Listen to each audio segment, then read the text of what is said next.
এটা আমার বড় দিদি হয়, ঠিক আছে? ও যখন বাড়িতে আসবে ওর আপ্যায়নে যাতে কোনো কমতি না থাকে, ঠিক আছে? আমি কিন্তু ভালো কথা বলে দিচ্ছি। ও মুখ থেকে যেটা বলবে সেটা করে খাওয়াবা। তুই কি খাবি? তুই একবার বল। চার পাকোড়া। চুপচাপ গিয়ে চা পকোড়া বানিয়ে নিয়ে আসো। এটা আমার বড় দিদি হয়, আমার দিদি আমার মায়ের সমান। ঠিক করেছিস ভাই, তুই ওকে তোর হাতের লাগামে রেখেছিস, বুঝলি তো? এবার তুই চলে এসেছিস, এবার আমার ভালো আদর যত্ন হবে, বুঝলি? এই দিদি শোন না, একটা দরকার ছিল। কি দরকার? আমার 4,000 টাকা না খুব দরকার ছিল, আমাকে ধার দিবি?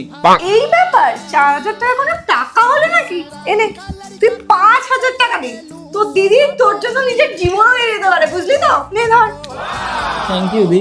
আরে কোনো ব্যাপার না। रुको जरा सबर करो। এ নাও 2,500 তোমার, 2,500 আমার, ঠিক আছে? না না, আমি এতক্ষণ ধরে অনেক কথা শুনেছি, 2,500 টাকা আমার হবে না, আমাকে আরো 500 টাকা দাও, 3,000 টাকা আমার জন্য। এ নাও।